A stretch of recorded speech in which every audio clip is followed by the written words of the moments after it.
तो hello students, welcome to the YouTube channel of pure mathematical academy. तो आज जो क्वेश्चन डिस्कस करेंगे ये TIFR 2024 में पूछे गए क्वेश्चन था।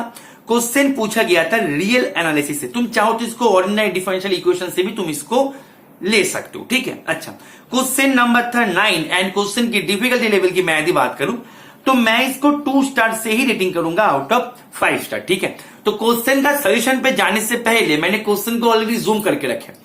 तुम क्या करो, पहले क्वेश्चन को एक बार खुद से ट्राई करो, उसके बाद ही इसका सोल्यूशन देखना, ठीक है। तो देखो तुम्हारे पास क्वेश्चन में क्या क्या इंफॉर्मेशन दे के रखे। लेट एफ R से R पे जा रहा है, be a differentiable function that is a solution to the ordinary differential equation तुम्हारे पास दे के रखे। मतलब तुम्हारे पास यहाँ पे एफ जो है, एफ है तुम्हारे पास, ये जो ऑर्डिनरी डिफरेंशियल इक्वेशन तुम्हारे सामने दिख रहा है ना विथ इनिशियल कंडीशन, ठीक है। ये जो ऑर्डिनरी डिफरेंशियल इक्वेशन है तुम्हारे सामने, इसका जो समाधान है, इसका समाधान करके जो फंक्शन निकल के आएगा वही है तुम्हारे पास एफ ऑफ एक्स।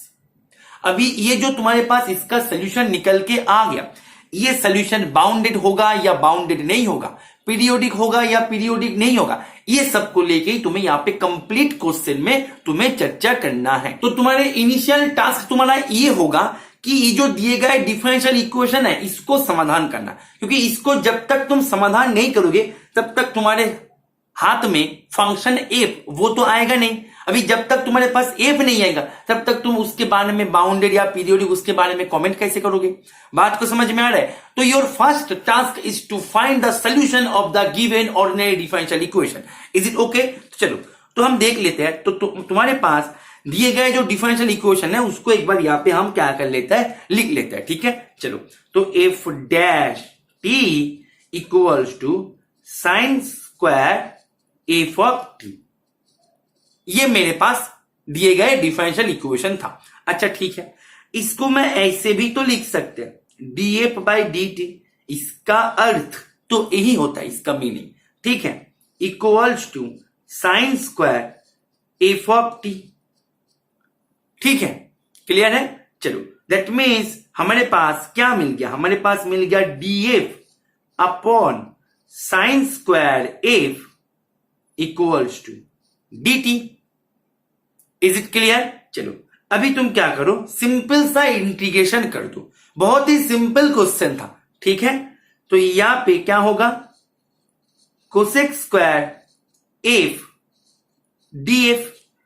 देखो यहां पे जो है, यहां पे भी उसके ऊपर ही डेरिवेटिव चल रहा है। तुम चाहो तो कंप्लीट क्वेश्चन में तुम्हें यदि लगे कि सर इसके साथ मैं थोड़ा सा मतलब ऐसे करने में हमारी आदत नहीं है, तुम क्या करो, तुम्हें जो आदत है कि इसको YT पकड़ लेना, तुम ये पकड़ के भी कर सकते हो, ठीक है। तुम यहाँ पे चाहो तो इसको Y से भी रिप्लेस करके कर सकते हो, बात तुम्हारे पास सेम ही आएगा, ठीक है। तो मैं दिए गए जो दे के रखा है उसी से ही मैं करेंगे, ठीक है ना। चलो तो तुम्हारे पास cosec square F df equals to तुम्हारे पास क्या मिल गया, dt। दोनों का इंटीग्रेशन, जब तुम इंटीग्रेशन करते हो तब एक इंटीग्रेटिंग कांस्टेंट भी आ जाता है, ठीक है। चलो तो कोसेक स्क्वायर एफ dt, इसका इंटीग्रेशन करने के बाद तुम्हें क्या मिलेगा, तुम्हें मिलेगा माइनस कॉट।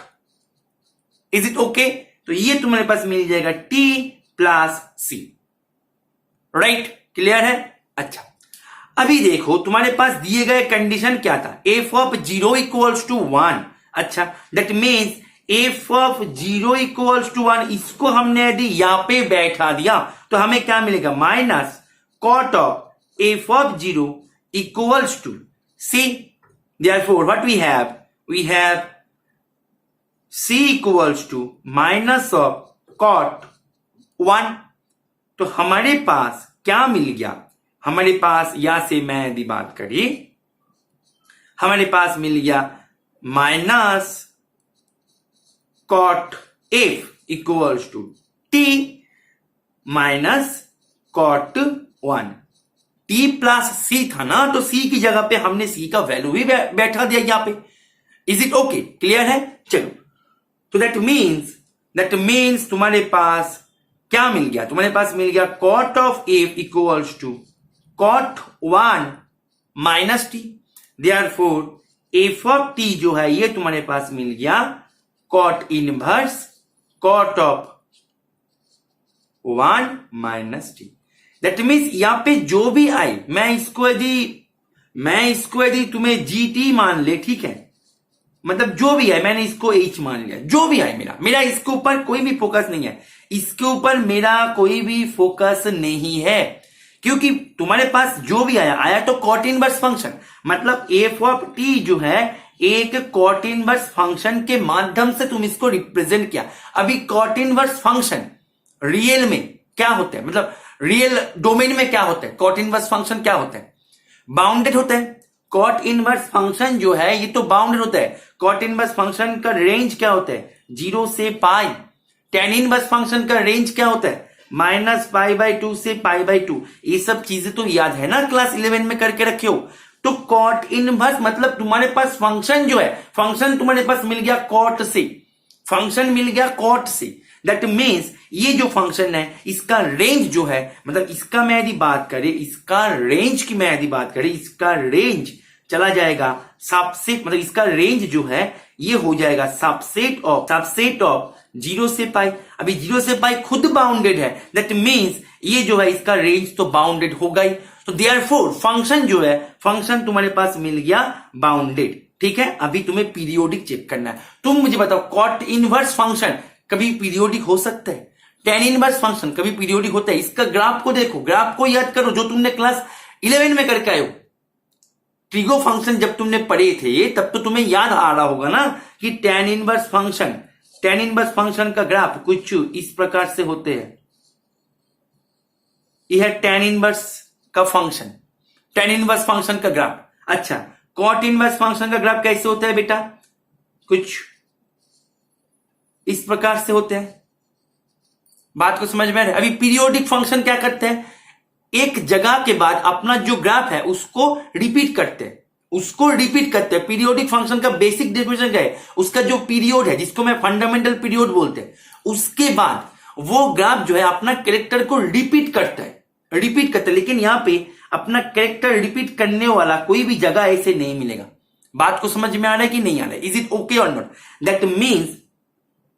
दैट मीन्स ये जो ग्राफ है कॉट इनवर्स फंक्शन जो है वो कभी भी पीरियोडिक नहीं होता। और वैसे भी ये एकदम वेरी बेसिक है, क्लास 11 का वेरी बेसिक है कि कॉट इनवर्स फंक्शन कभी पीरियोडिक नहीं होता, टेन इनवर्स फंक्शन कभी पीरियोडिक नहीं होता, ठीक है। तो दैट मीन्स ये जो फंक्शन है तुम्हारे पास, एफ जो फंक्शन है, एफ फंक्शन तुम्हें कॉट इनवर्स से मिला, तो एफ फंक्शन बाउंडेड तो होगा लेकिन पीरियोडिक नहीं होगा। बाउंडेड तो है लेकिन पीरियोडिक नहीं है। तो ऑप्शन बी जो है, ऑप्शन डी गलत है, ऑप्शन ए गलत है, ऑप्शन बी गलत है।